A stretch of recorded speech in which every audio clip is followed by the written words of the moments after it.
Das große persönliche und geistige Treffen der alten Streiter und Kampfgenossen. Und vielleicht hat mancher unter ihnen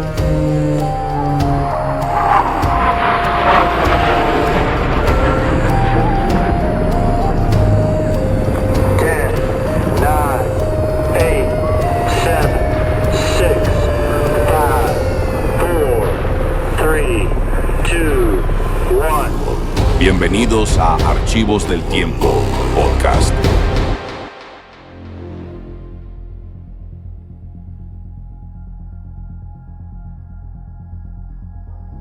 ¿Qué lleva a una persona a desafiar el lugar más mortal de la Tierra? ¿Fue la tragedia del Everest un accidente inevitable o el resultado de decisiones humanas? Hoy ascendemos hacia una historia de ambición, supervivencia y sacrificio extremo.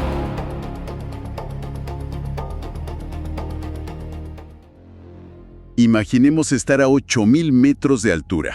O sea, a ese nivel, el cuerpo humano literalmente comienza a consumirse a sí mismo por la simple falta de oxígeno. Sí. El cerebro funciona a la mitad de su capacidad, digamos. Cada paso requiere un esfuerzo monumental. Y bueno, las temperaturas son letales. Exacto. Ahora pensemos que, en ese estado físico tan extremo, hay que tomar decisiones de vida o muerte que afectan a docenas de personas. Y todo esto tratando de aplicar manuales de liderazgo y planes de negocios millonarios en un entorno que no perdona ni un solo error. Es una receta para el desastre, la verdad. Normalmente, en el mundo corporativo, nos gusta creer que si un proyecto tiene un cronograma claro y, no sé, una evaluación de riesgos súper meticulosa, el éxito está asegurado. Claro, la planificación se vuelve como un refugio seguro. Totalmente. Pero cuando el entorno pasa de ser una sala de juntas a lo que se conoce como la zona de la muerte, bueno, esa ilusión de control se desvanece por completo y la moralidad, fíjate, se vuelve una brújula muy inestable. Bien, vamos a desglosar esto, porque hoy nos sumergimos de lleno en los trágicos eventos del 10 y 11 de mayo de 1996 en el Monte Everest. Un tema fascinante y a la vez desgarrador. Sí, muy duro. Y para este análisis profundo, tenemos una verdadera montaña de fuentes documentales, testimonios directos de sobrevivientes como Jon Krakauer y Beck Weathers. También intensos debates éticos publicados en medios como Salon y Desnivel, cronologías detalladas y estudios sobre liderazgo inspirados en esta tragedia. Todo un material increíble para entender qué pasó realmente ahí arriba. Exacto. Y nuestra misión aquí es extraer lecciones clave. O sea, ver qué sucede cuando la maquinaria de la ambición comercial choca de frente con una naturaleza implacable. Porque para entender el 96 hay que comprender que el Everest ya no era, digamos, un terreno exclusivo para alpinistas de élite. Se había convertido en un producto, ¿no? Un producto a la venta. Literalmente. Y si conectamos esto con el panorama general, hay que mirar las fallas sistémicas desde la base. Hablamos de expediciones comerciales que operaban bajo una inmensa presión financiera y sobre todo mediática. O sea, no solo estaban vendiendo la experiencia de ir a escalar, estaban vendiendo una garantía casi implícita de éxito a clientes que pagaban hasta $65,000 por cabeza. ¡Wow! Muchísimo dinero para la época. Muchísimo. Y esa promesa de llevar a la cima a casi cualquier persona sentó las bases estructurales para un desastre. A ver, yo entiendo que había una expectativa comercial enorme, pero los líderes eran guías legendarios. Rob Hall, de Nueva Zelanda, dirigía Adventure Consultants y ya había pisado la cumbre 5 veces. Sí, era una absoluta leyenda en la montaña. Y por el otro lado, Scott Fisher lideraba la empresa rival Mountain Madness. Entonces, el problema real era quiénes iban en la cuerda, ¿no? O sea, ¿qué tan inexpertos eran realmente estos clientes como para intentar un 8000? Bueno, para dimensionarlo un poco, la inmensa mayoría jamás había estado en una montaña de 8,000 metros. Y esa falta de experiencia se manifestaba en exigencias que, sinceramente, rayan en lo absurdo. ¿Cómo qué tipo de exigencias? Te doy un ejemplo clarísimo. La corresponsal Sandy Hill Pittman, que era cliente de Fisher, ella llevó a la montaña lo que una revista catalogó después como elegancia de altitud. ¿Elegancia de altitud? Suena algo de moda, no de supervivencia. Exacto. Subió con una máquina de expreso y exigía enviar reportes diarios por teléfono satelital a Nueva York. No me digas, ¿una máquina de expreso a esa altura? Sí. Y esto no es solo una excentricidad tonta, Obligó a su guía Sherpa principal, Lobsang Yangbu, a cargar casi 30 libras de equipo de comunicación en su espalda. Pero a ver, 30 libras adicionales a esa altura es una sentencia de muerte en términos de gasto energético. Absolutamente. Y la sola presencia de periodistas multiplicó el riesgo. Jon Krakauer, por ejemplo, formaba parte del equipo de Rob Hall. Lo envió a la revista Outside para documentar irónicamente la comercialización de la montaña. Claro, y Pittman enviaba sus despachos para la cadena NBC. Exacto. Entonces, tener a la prensa documentando cada paso crea un efecto psicológico brutal en los líderes. El fracaso público simplemente deja de ser una opción aceptable. Fíjate que es como si estuviéramos viendo a dos startups tecnológicas a punto de lanzar un producto súper crítico. Los directores ejecutivos, que serían Hall y Fisher, tienen una fecha de lanzamiento inamovible. Me encanta esa analogía. Y los ingenieros de sistemas vendrían siendo los pronósticos meteorológicos, ¿no? Ellos advierten que los servidores van a colapsar, que viene una tormenta masiva. Sí, pero la prensa ya está en la sala de juntas. Ya tienen las cámaras listas para el evento de lanzamiento. Hay inversores, está la reputación en juego. Cancelar el lanzamiento frente a Krakauer o frente a la NBC parece en ese momento mucho más doloroso a corto plazo que hacer caso a las advertencias técnicas. Es que así funciona la mente humana bajo presión. De hecho, el analista de liderazgo David Lim usa precisamente este caso en sus seminarios corporativos para ilustrar la ceguera por incentivos. ¿Ceguera por incentivos? Tiene mucho sentido. Sí, porque subir el Everest requiere gestión de cadena de suministro, logística, manejo de personal, pero cuando la validación externa y el afán de lucro nublan el juicio, el líder deja de ver la montaña real. Empieza a ver solo el cronograma de relaciones públicas. Lo cual nos lleva directamente a cómo colapsa esa logística el día del ataque a la cumbre. El 10 de mayo, porque los reportes predecían una tormenta máxima para el 11, o sea, al día siguiente. Y eso era información vital que varios equipos sí escucharon. Claro. Equipos que no tenían esa presión comercial de la que hablamos, como la expedición española donde estaba Araceli Segarra. Vieron las condiciones y tomaron la decisión sensata de dar la vuelta. Y se quedaron asombrados, imagínate, al ver que las expediciones comerciales seguían avanzando directo hacia la tormenta. Y ese avance ciego generó un cuello de botella sin precedentes. De pronto, había 34 personas intentando llegar a la cima al mismo tiempo. 34 personas. En la cima del Everest. Una locura. Y para empeorar la situación, el equipo de avanzada no había instalado las cuerdas fijas en puntos críticos, como en el famoso balcón o en el infame escalón de Hillary. Y para quienes quizá no conocen bien la geografía del Everest, el escalón de Hillary no es, digamos, una simple rampa de nieve. No, para nada. Es una pared de roca casi vertical de unos 12 metros y está a escasos metros de la cima. Sin cuerdas fijas ahí, nadie puede subir ni bajar rápidamente. El tráfico simplemente se detiene. Lo que resulta en decenas de personas esperando su turno en fila india, expuestas al frío extremo, consumiendo el poco oxígeno embotellado que les queda y sin moverse. Aquí es donde se pone realmente interesante.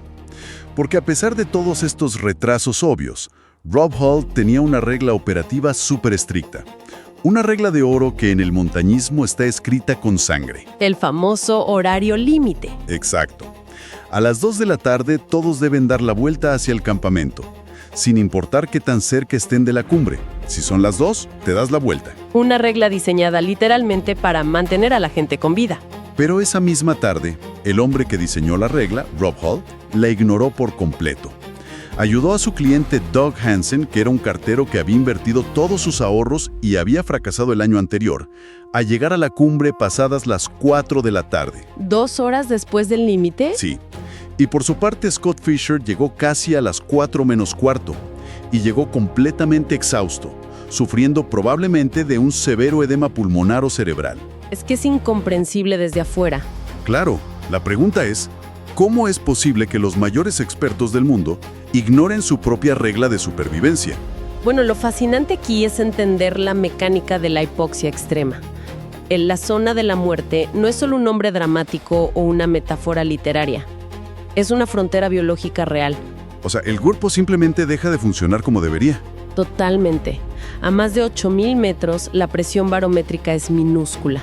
Y un estudio demostró que la tormenta de ese día causó una caída en la presión que redujo el oxígeno disponible en un 14% adicional.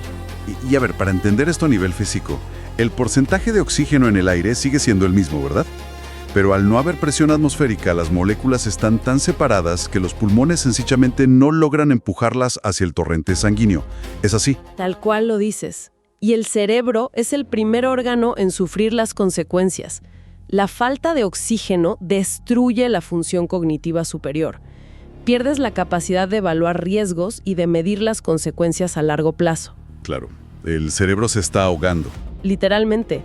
Entonces, lo que a nivel del mar consideraríamos un suicidio táctico, como ignorar un límite de tiempo con un huracán acercándose, a esa altura y bajo la presión emocional de ver a tu cliente llorar porque quiere la cima, bueno, de repente parece una decisión completamente racional y justificada. Y esa pérdida sistémica de juicio abre la puerta al caos total.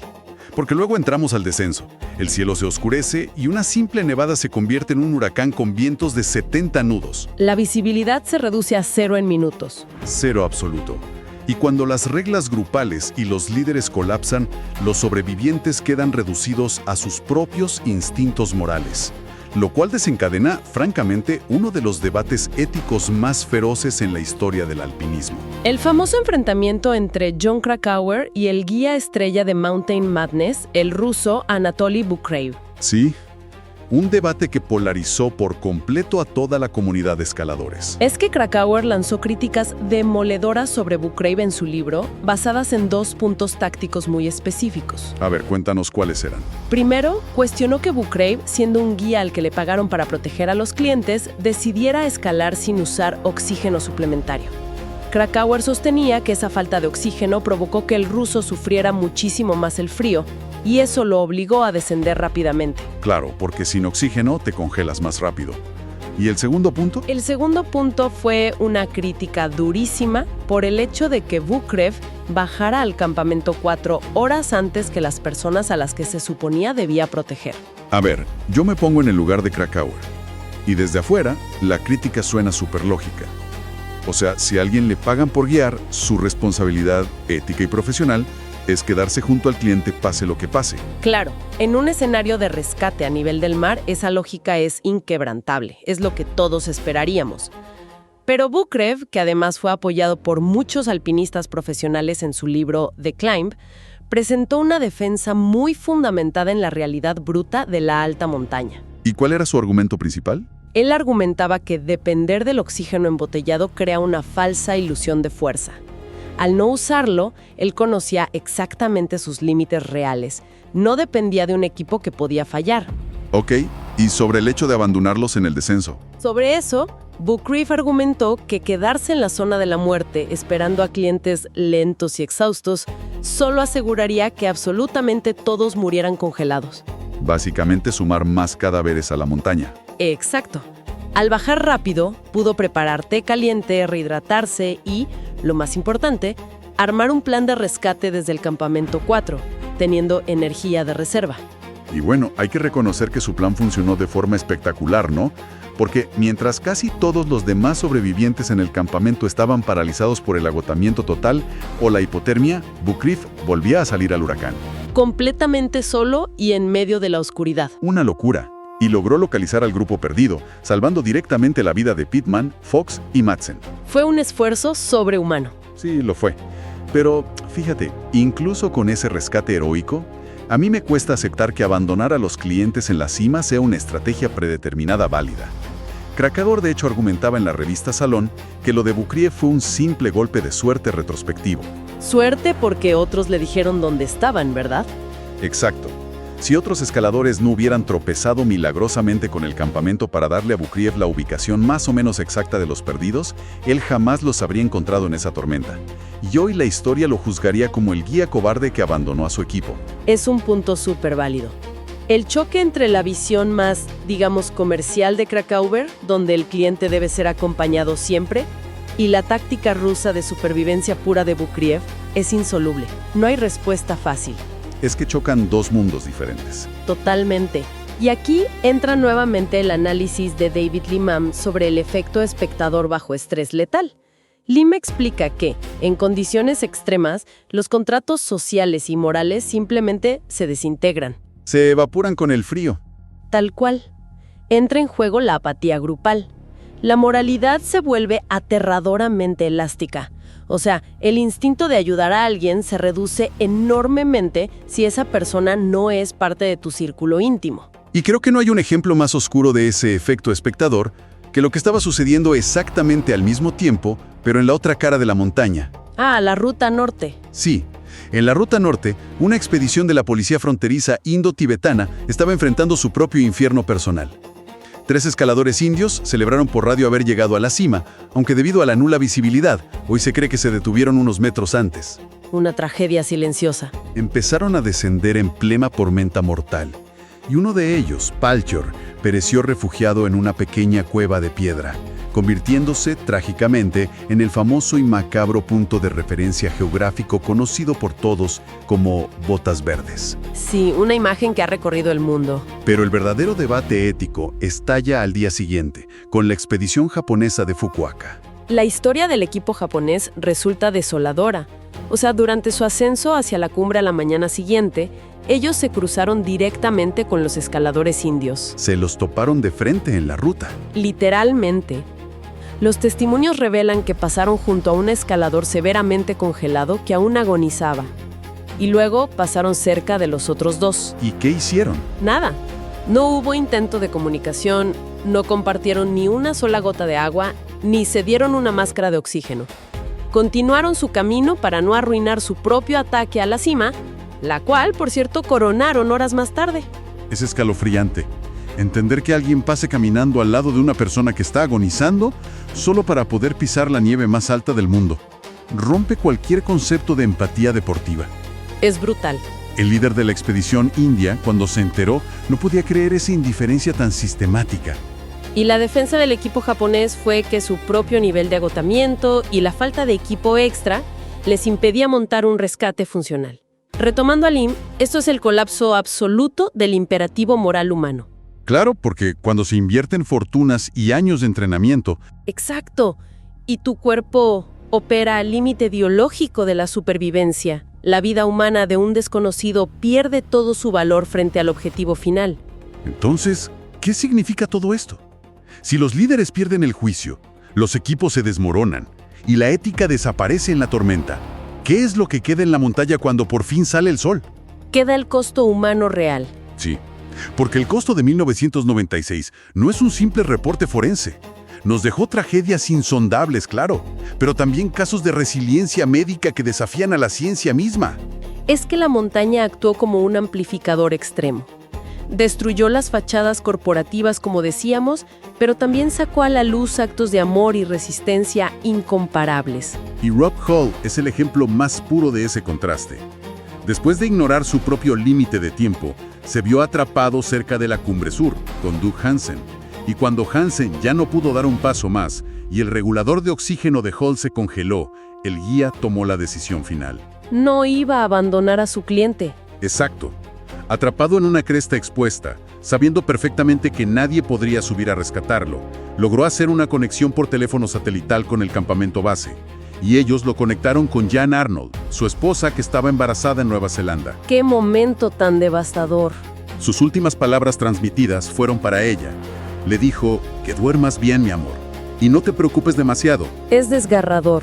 Un hombre enfrentando la asfixia y el congelamiento a miles de kilómetros de su hogar y utiliza sus últimos minutos de conciencia para intentar brindarle paz a su familia. Es increíble. Esa decisión de no abandonar a Hansen le costó la vida, obvio, pero definió su carácter de forma definitiva.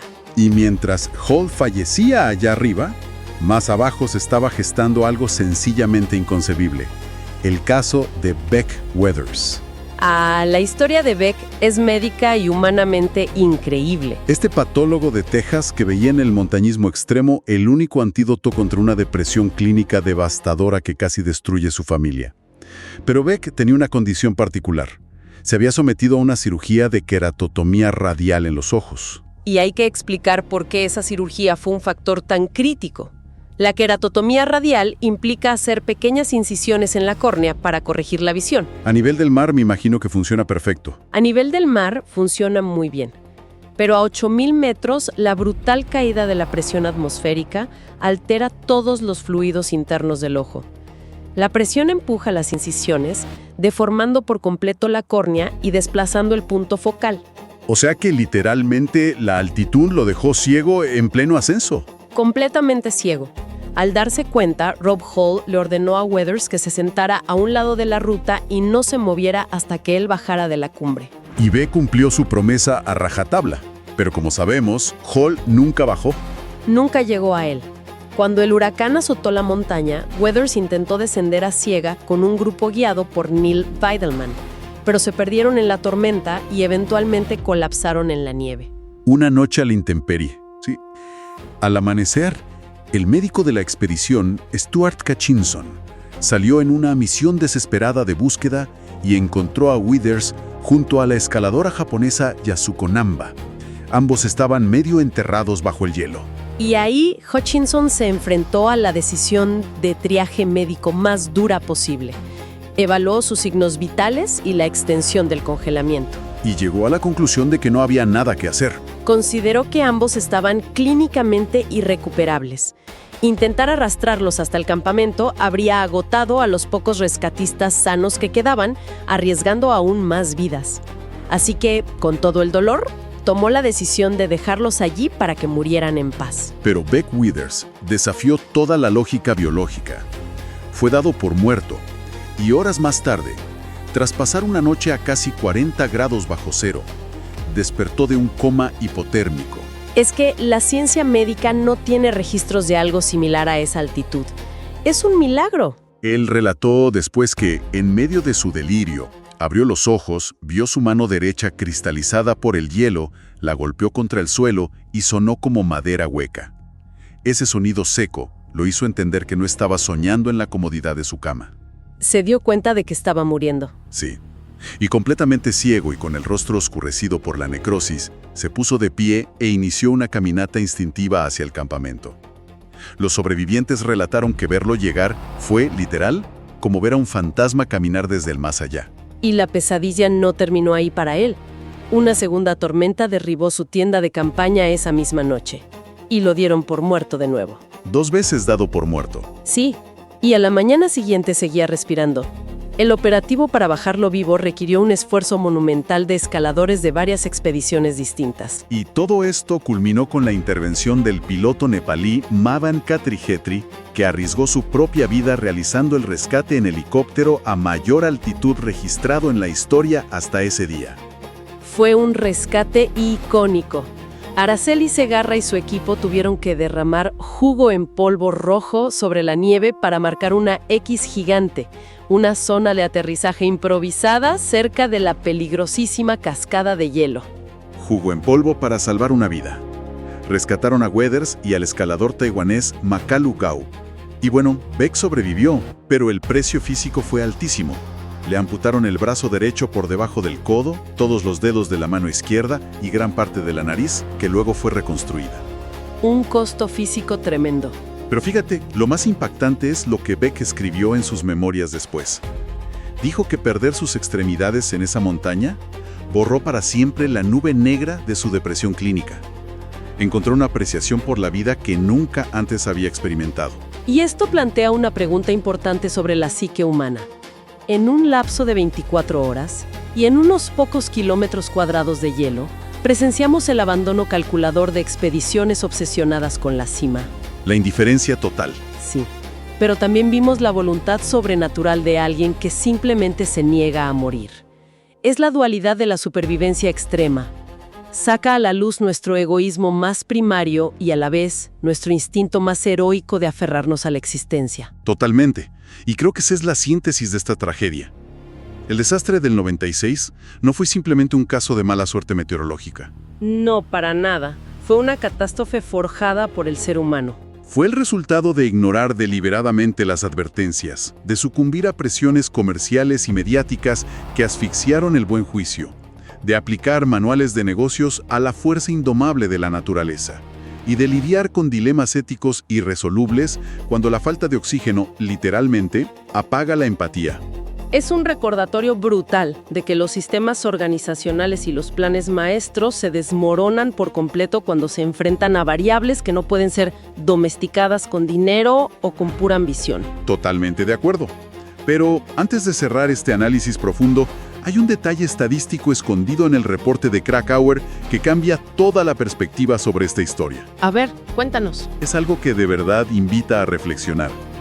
Si se contabiliza el número total de personas que intentaron escalar el Everest en la primavera del 96, frente al número total de fatalidades, la tasa de mortalidad fue del 3%. Ok, ¿un 3%? Y esa cifra, por muy sorprendente que parezca, es estadísticamente menor que el promedio histórico de fatalidades en la montaña antes de ese año. ¡Wow! ¿En serio? Sí. En términos puramente numéricos y proporcionales al volumen de alpinistas, 1996 fue técnicamente un año más seguro que el promedio histórico del Everest. Y ese dato choca frontalmente con todo lo que hemos asimilado sobre este evento como un desastre sin precedentes, ¿no? Completamente. Y nos obliga a hacernos una pregunta muy incómoda para terminar.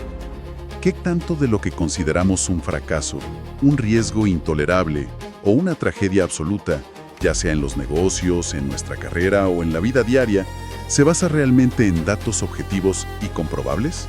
Claro. ¿O será que nuestra percepción está moldeada y manipulada por la narrativa de los medios? Exacto, por el magnetismo de las historias individuales y el drama humano que consumimos compulsivamente. Es una excelente forma de repensar cómo el miedo al riesgo está muchas veces sobredimensionado por la forma en que se nos cuenta la historia en lugar de los hechos puros. Pues ahí queda para la reflexión de quienes nos escuchan.